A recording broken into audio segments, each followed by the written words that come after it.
Halo teman-teman, saya Yusef Andrian Setiawan, NIM 1803107. Di sini saya akan menjelaskan tentang penata laksanaan fisioterapi pada kasus atelektasis. Sebelum itu, apa itu atelektasis? Atelektasis merupakan keadaan di mana terjadinya kolaps pada paru-paru yang terjadi di mana ketika alveolus tidak ada udara di dalamnya, sehingga menyebabkan kecepatan nafas berkurang dan proses difusi mengalami gangguan.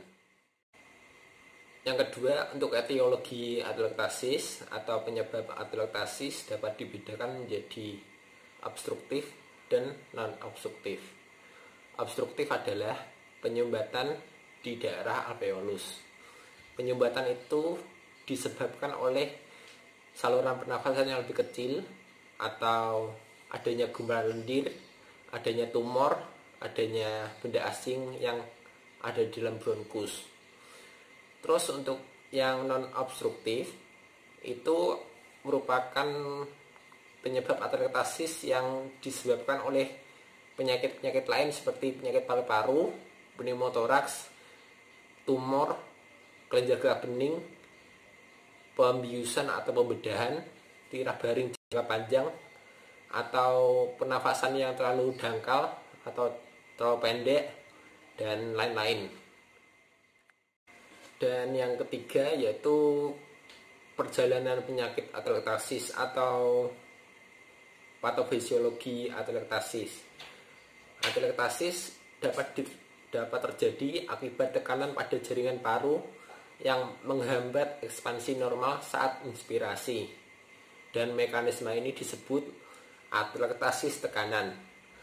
Atelektasis tekanan dapat disebabkan oleh penumpukan cairan dalam paru-paru, efusi pleura, terus pertumbuhan tumor dan pembesaran jantung, distensi perikardium, dan lain-lain.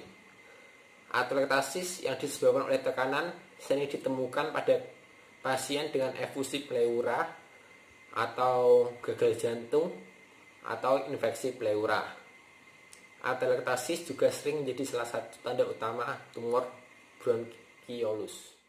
Atelektasis dapat dibedakan menjadi 4, yaitu yang pertama atelektasis reabsorpsi. Atelektasis reabsorpsi terjadi jika suatu obstruksi menghambat udara mencapai jalan nafas sebelah distal. Udara yang sudah ada secara bertahap diserap sehingga kemudian terjadi kolaps alveolus. Kelainan ini dapat mengenai seluruh paru, satu lobus, satu segmen, tergantung pada tingkat obstruksi saluran nafas. Yang kedua, atelektasis kompresi, atau kadang-kadang disebut atelektasis pasif, atau yang biasanya juga dapat disebut atelektasis relaksasi.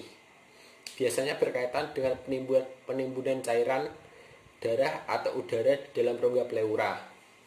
Yang ketiga, mikroatelektasis, yaitu berkurangnya instansi paru secara generalista akibat serangkaian proses, dan yang terpenting adalah hilangnya surfaktan.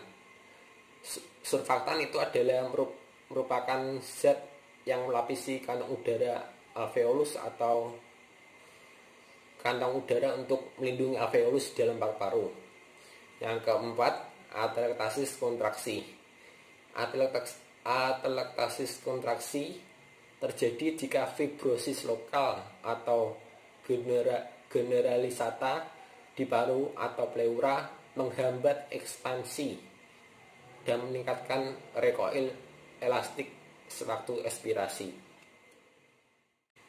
Terus kemudian gejala-gejala atelektasis. Atelektasis kadang tidak menimbulkan gejala.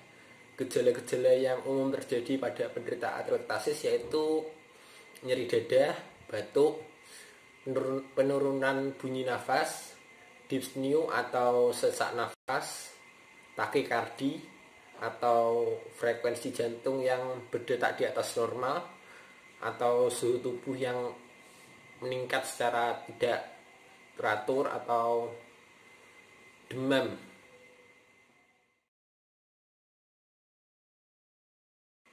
Selamat siang Pak, perkenalkan nama saya Yusef. Saya sebagai terapis di sini ingin menanyakan beberapa hal pada Bapak. Sebelum itu boleh saya tahu nama Bapak? Nama saya Lili, Umurnya, 56, terus pekerjaannya, wira swasta. aktivitas sehari-hari. Ya, pekerjaan rumah dan bekerja. Oh, Bapak itu datang ke sini ada keluhan apa ya? Kita sering batuk sama sesek Terus itu lokasinya di mana? di dada atas kanan. Terus itu terjadi saat apa aja? Saat hawa dingin sama kecapean. Terus itu faktor yang saat paling parah itu apa? Ya dingin, ya jelas dingin. Itu sejak kapan ya Pak? Ya kurang lebih 6-7 bulan. Kemudian setelah melakukan anamnesis, selanjutnya melakukan pemeriksaan vital sign. Yang pertama adalah pengukuran tensi atau tekanan darah.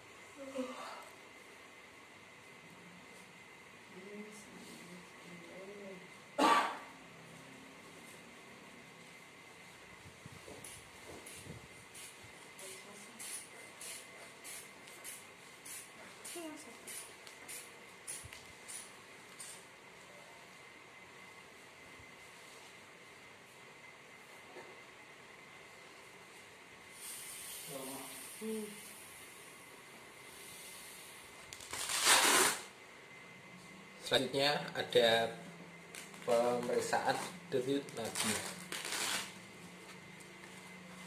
Dan pemeriksaan denyut nadi ini dilakukan selama 1 menit. Sambil kita memperhatikan respirasi pasien.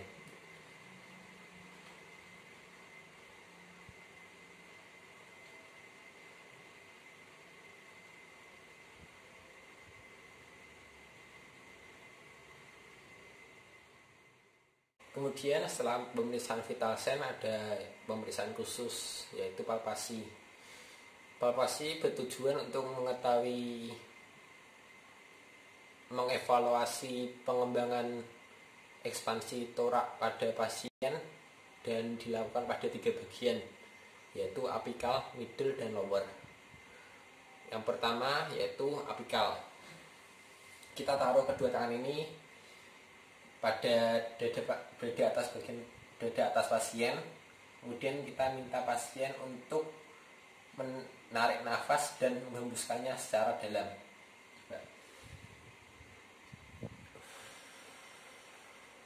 Tarik nafas, hembuskan secara dalam. Yang kedua yaitu pemeriksaan ekspansi middle lobus pasien. Kita taruh kedua tangan kita pada middle lobus pasien, yaitu di bagian bawah aksila, dan kemudian kita minta untuk inspirasi dan ekspirasi secara dalam. Inspirasi, hembuskan, tarik napas, hembuskan. Kemudian yang ketiga ada ekspansi lower lobus.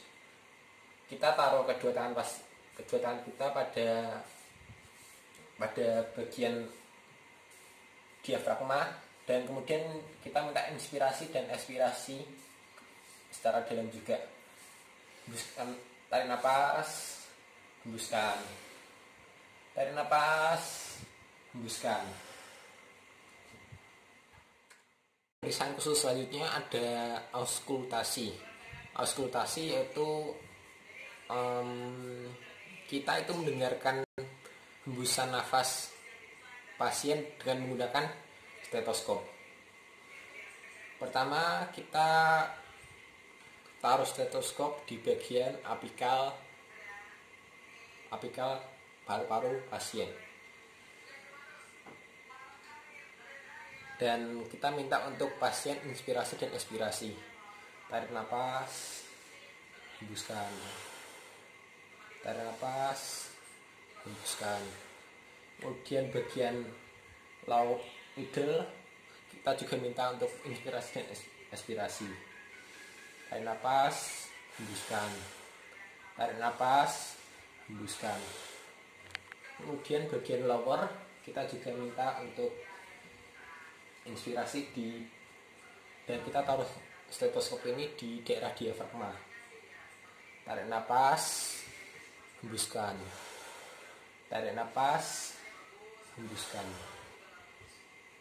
Dan itu untuk mengetahui seperti apa hembusan nafas pasien. Kemudian setelah melewati berbagai tahap seperti anamnesis, pemeriksaan vital sign, pemeriksaan khusus, dan lain-lain, kita selanjutnya akan memberikan intervensi kepada pasien. Yang pertama yaitu breathing exercise. Dengan yang pertama diafragma breathing. Diafragma breathing yaitu posisi pasien setengah tidur seperti ini. Lalu kita taruh kedua tangan kita pada diafragma pasien. Kemudian kita pastikan untuk pasien inspirasi dan ekspirasi memfokuskan pada diafragmanya. Tarik napas, hembuskan. Tarik napas, hembuskan. Tarik napas, hembuskan. Kemudian yang selanjutnya ada deep breathing exercise. Deep breathing exercise yaitu seperti pasien duduk normal seperti biasa.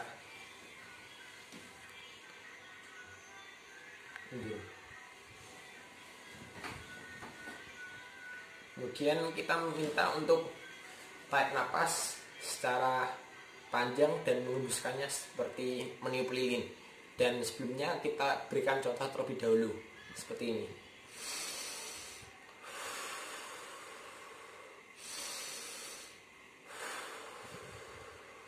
Coba Bapak lakukan. Tarik napas, hembuskan. Tarik napas, hembuskan. Tarik napas, hembuskan. Dan kedua latihan itu dilakukan selama 5 atau 6 kali. Kemudian intervensi yang kedua yaitu kita melakukan postural drainase. Postural drainase dilakukan dengan posisi pasien tidur telentang. Kemudian sama kita meminta pasien untuk inspirasi dan ekspirasi sambil kita melakukan teknik cupping pada bagian apikal torak pasien seperti ini. Bapak tarik nafas, hembuskan, dan saya akan sambil menepuk-nepuk dada Bapak sambil Bapak menarik nafas dan menghembuskannya.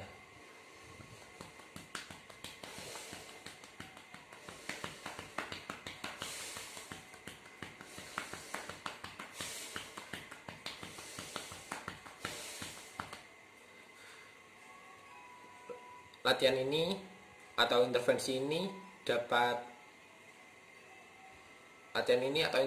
ini berfungsi untuk mengeluarkan subtum atau dahak pada paru-paru pasien. Kemudian intervensi atau latihan ketiga yaitu latihan batuk efektif. Dengan kita meminta pasien tidur telentang dan kita menekan pada kedua tangan kita menekan pada bagian diafragma pasien Dan ketika pasien inspirasi, kita juga minta untuk seperti pura-pura batuk, sehingga subtumnya atau dahaknya bisa keluar. Tarik napas, batukan. Tarik napas, batukan. Tarik napas, batukan. Dan itu berfungsi untuk mengeluarkan subtum atau dahak dari paru-paru atau lobus pasien. Kemudian intervensi atau latihan yang terakhir ada mobilisasi sangkar torak dengan posisi pasien duduk seperti biasa. Kemudian kita minta pasien untuk mengikuti gerakan kita. Yang pertama yaitu seperti ini. 1, 2, 3, 4, 5, 6. Yang kedua 1, 2, 3, 4, 5, 6. Yang ketiga 1, 2, 3, 4, 5, 6.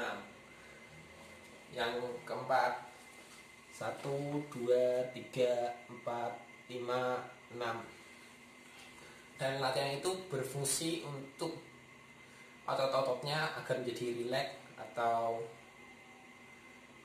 otot yang tegang itu bisa menjadi rileks kembali dengan mobilisasi sangkar torak. Oke, dari 4 intervensi atau latihan yang telah dilakukan tadi dapat diperoleh hasil, yaitu yang pertama sesak napas dan nyeri dada mulai berkurang, dan otot-otot pernapasan jadi lebih rileks. Mukus yang berada pada segmen apikal anterior pada lobus pasien dapat berkurang, dan batuk menjadi lebih efisien sehingga tidak menimbulkan nyeri.